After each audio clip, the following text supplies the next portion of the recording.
ဒီဘက်မှာတော့ကျွန်တော်တို့တင်မခွက်ညက်ချင်းနဲ့ခါးကြောညက်ချင်းနဲ့ယောဂတွေအကြောင်းကိုရှင်းပြပေးသွားမှာဖြစ်ပါတယ်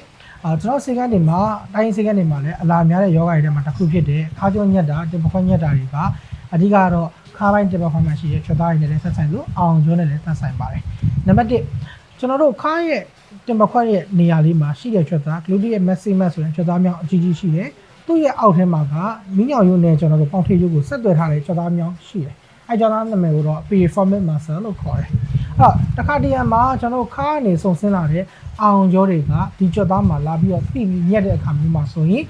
piriformis မှာညက်တဲ့အခါမှာ scientific ခါးကြောညက်တယ်လို့မျိုးခံစားချက်မျိုးတွေဖြစ်ပေါ်လာတတ်တယ်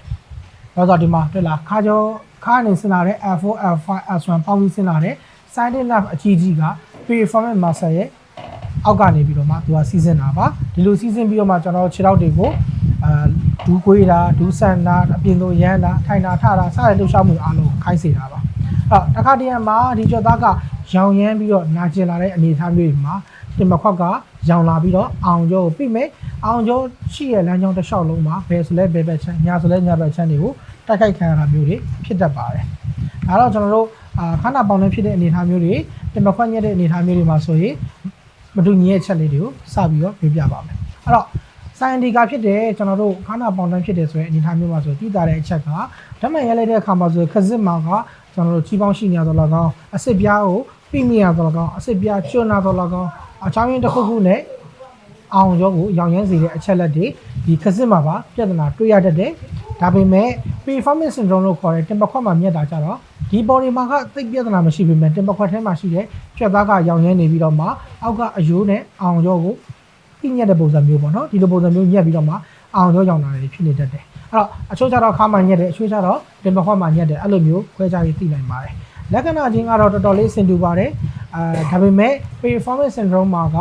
သိတာတဲ့အချက်တွေနဲ့သိတာတဲ့လေ့ကျင့်ခန်းတွေနဲ့ကျွန်တော်တို့ကစစ်ဆေးလို့ရနိုင်ပါတယ်ဗျဒါတော့တင်ပခွက်ညက်တဲ့အနေအထားလေးမှာဆိုရင်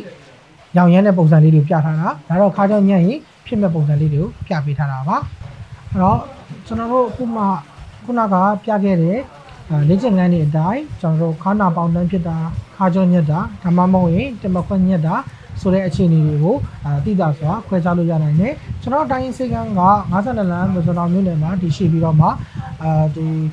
ခါးကြောညက်တာခါးနာဒူးနာနောက်ခါကျတော့လေဖြတ်နေငံယောဂမျိုးမျိုးကိုလည်းကုသပေးပါတယ်ခုနပြောလို့ရှေ့ရလက္ခဏာတွေဖော်ပြခဲ့သလိုပေါ့နော်ခါးတင်ပခွက်မှာနာတယ်ပေါင်နောက်တွေမှာတင်းတယ်တကောက်ခွက်နဲ့ခြေလုံးတွေအထိကိုစုံဆင်းပြီးတော့နာနေတဲ့အောင်ကျော်ပိုင်းဆိုင်ရာပြဿနာပဲဖြစ်ဒါမှမဟုတ်ရင်ခုနပြောလို့ချက်သားရောင်ခဲ့တဲ့ချက်သားရောင်ပြီးတော့မှအောင်ကျော်ညက်တဲ့ဒီတင်ပခွက်ညက်တဲ့အနေအထားမျိုးချက်သားညက်တဲ့အနေအထားမျိုးနဲ့တင်ပခွက်နာတာပဲဖြစ်ကျွန်တော်တိုင်းစေကမှာလာရောက်ကုသလို့ရပါတယ်